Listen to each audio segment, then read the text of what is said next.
Thank you, Alan. Good afternoon, everybody. So, you've got my name up there. I should just say I'm not a health and safety professional, but I am a senior manager at the Crown Estate, and I care greatly about health and safety, partly due to my background, 15 years of BP, but actually it's just fundamental to a successful sector. And we're at an extremely important time when, as we move to scale, we have to have health and safety right. So, the Crown Estate, most of you will know us, but just in case, we lease UK seabed to developers for renewable energy. And the current map looks like this. People have said further from shore, deeper water, but more hostile ocean environment. So we have even more so to get things right. We're doing extraordinarily well as a sector. Over 1,500 structures at sea. That's a colossal number. And congratulations to those that have been involved in getting them there. For the last, well, more than 5 years, we've been working with the sector with health and safety as a prime focus because we know how difficult it is to do this. But the sector itself knows even better than us, and it's great to see the collaboration that's happened. But frankly, there's still a lot of space for further collaboration so that the lessons, the great lessons that have been learned, don't have to be learned again. The sector is not famous for its collaboration. There's some studies, rail, aerospace are much better at that collaboration, and we would encourage there to be further collaboration. It is difficult to share lessons learned because it can get a bit personal, but done well, and that is done in other sectors, by anonymizing it, we can still get the best practice pulled through. So, some initiatives have been mentioned. Sparta, obviously, we're very pleased to be part of, and Anna-Mary has mentioned the Safe by Design, which I will touch on, but I wanted to concentrate on 3 initiatives, amongst others, and the one that's coming through at the moment is on construction vessel guide. The words are up there for you to read, which I won't go through in any great depth, but I've seen the draft. It's a very good piece of work. Should actually be ready in June, so it's the front end of summer. But I think one of the things that came through to me was we've been holding some particular events with project directors, just bringing all the project directors on development projects in the UK together, and we intend to make that a more European thing to, again, get better collaboration. But the work on two of the project directors were extremely helpful. They've either just built or are just building projects at the moment, and they were very frank about the lessons that they've learned, and particularly in the health and safety area. And it was both, whilst they had a number of lessons, vessels and the vessel selection, their availability, their performance, the people that run them were absolutely key, and frankly, they wish they'd done an awful lot better, and they wish they'd learned some of the lessons that others had learned before them. So lessons learned is not just about telling people what went right or wrong for you, but also making sure that you pick up what's happened elsewhere in the industry. So we're back into this collaboration loop. But it comes down to the overall performance, and financial performance is much about doing things right first time. So health and safety and financial performance have a very high correlation in our sector. Anna touched on the Safe by Design. We've held 2 of these workshops so far, and they've been hugely successful, again, because we've put professionals together in a room. Sure, there have been some presentations to spark the conversation, but the range of experience in the room, from very inexperienced to very experienced people, but they speak a common language. Putting people together, we've found, is very powerful. Writing things down is also helpful, but putting people with that common experience together is even more powerful. It gets the transfer of what we call tacit knowledge, so that's know how, rather than know what, which you can write down. And we'll continue to support this way of working, not just in health and safety, but in other areas as well. The one that really brought it home to me was a video of diving. And there were people in the room who'd never been divers. Sure, I've done recreational diving. I've never done this sort of diving. And there was almost like a shock as people fully understood the challenging environment that a diver has got, just looking through a mask with lots of paraphernalia on them, and they're trying to communicate circumstances that aren't what were the original nice risk assessment. So those are the sorts of things that really bring it home, and certainly really pleased that G9 are picking this up, because the asset owners are even better placed than we are to bring this through. Just a few pictures. Diving. So, whoa, slow down. Something's on an auto. Yeah, there she goes again. So I'm going to flick between these two.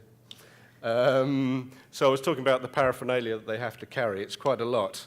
And the 3 incidents in Germany, excuse me, why, I love it when you use somebody else's slides. I'll let this run a little bit. The 3 incidents in Germany, sorry, 3 deaths in Germany are very sad, and certainly we don't want to see them in our sector. In the UK, but frankly, across the world. I think we're going to stop there for a moment. Thank you. One more. Excuse me. Don't read this whilst I talk, if you just wouldn't hold with me. The 3 deaths are particularly troubling, and the reasons behind them likewise. The diving and lifting, which were the themes of the design workshops, and sadly, I think the one that really brought it home to me was the one that mixed the two. The 26-year-old diver, quite new to the sector, got trapped under one of those concrete blankets, and that must have been a really, really horrible way to go. The experience of the individual may have been involved, but much more the communication between the team, and particularly the design of why it was needed to be done in the first place, let alone the design of the logistics to do the piece of work.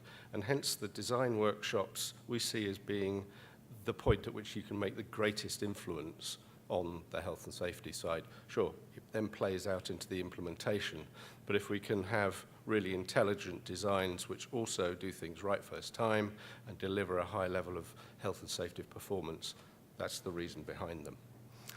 Then the third initiative, this one doesn't have an automatic slide, was been on the Health and Safety Award. We'd looked at a number of ways to try and encourage health and safety performance, but one of the things that was missing was a sense of celebration of it being done really well. So 3 years ago, we sat down and thought, this doesn't need to be a Crown Estate Award. It really ought to be within the industry, and Renewable UK were of a like mind. So we put together some simple criteria, which again were about sharing best practice. It wasn't just being really good at it, but sharing it with other people as well. The first one was won by E.ON for a great piece of work they did on shallow gas during their geotech campaign. And here was an example of one organisation, Forewind, out on the Dogger Bank, discovered that they actually had some difficulties when they were doing some work, had some gas come up through whilst they were doing that investigation, and there was an incident, nobody hurt, but the information was shared around the industry. E.ON picked up on it, so there's an example of learning. They realised they were about to do a similar campaign. This was at the Rampion site, which, gas just near to Brighton, large amounts of it, doesn't sound a very clever thing to do, let alone the vessel problems that might be involved. They did some further investigation, spoke with the company doing the vessel logistics, devised an approach to it where they would use an injection to find out if gas was in certain areas that they thought it might be most sensitive. They found, actually, it wasn't, but they managed to remove the risk before being exposed to it. They also then went on to share that around the industry, and I believe that's become common practice. So that's brilliant. Second was last year, the pull-in module by Technip. Again, the design of how to pull in an array cable, they came up with a different way of doing it. The previous way had been using barges and various pulley mechanisms.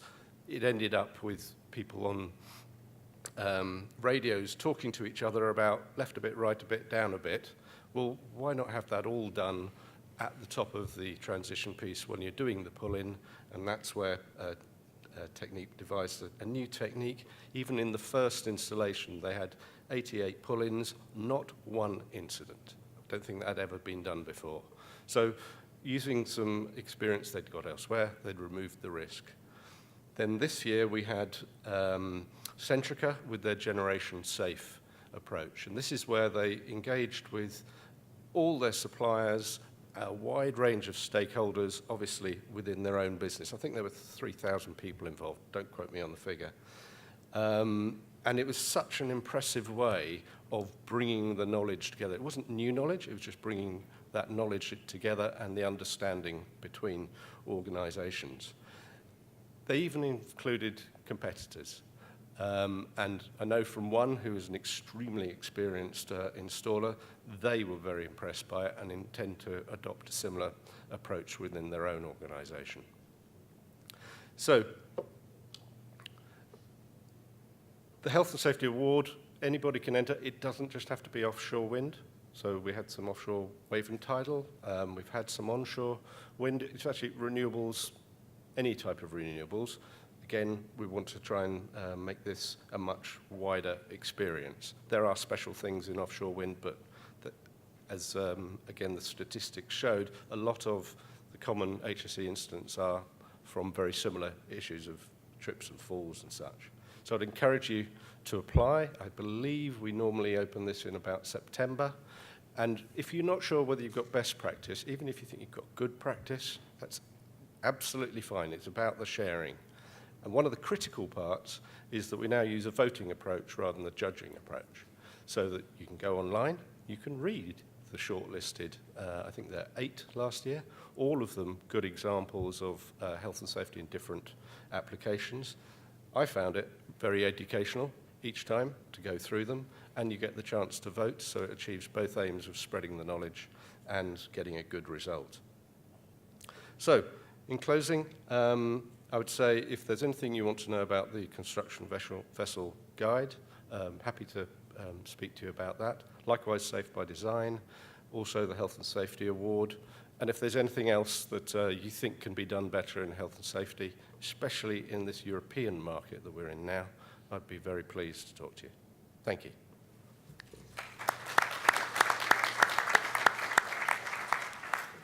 Thanks very much, Alastair. That's very good. Just like to reinforce what was said there about the diving incident. It's a real tragedy. But for me, it reinforces the need to share information and knowledge. There's been about 1 million of those concrete mattresses installed in the North Sea in oil and gas, and no one's been really badly hurt or killed in those operations. We should be learning. There are clearly activities done in oil and gas that are being done now in renewables, and the methods and knowledge and safe practices should be transferred across. So I think it's good to kind of get that in the public domain and make sure people understand that. Can I just Sure. Can I just pick up that point? In fact, you produced a safety alert in April, which had a diver fatality in oil and gas, and not on concrete mattresses, on pipelines. And the key message, the root cause within it was very much there was a safety assessment, planned way of working. It changed during the installation, and the communication with the diver was, it's not a good environment, so that they exposed themselves to a risk that wasn't intended at all, and very sadly, is now dead. I think so. I mean, management of change is a really big issue for all offshore marine construction, and I think it's something that needs to be managed and could well be an area for future study by the G9 or others. I think it's all management of change. One of the reasons divers are used so much in oil and gas is because they're very good at managing unplanned activities. ROVs are very good at doing planned activities. We know exactly what you're doing. You can prepare the tooling. Divers are very good at unforeseen things in murky water where it's all kind of fingertip stuff. And that's a lot of what renewables is at the moment, unfortunately. We're not planning the activities enough.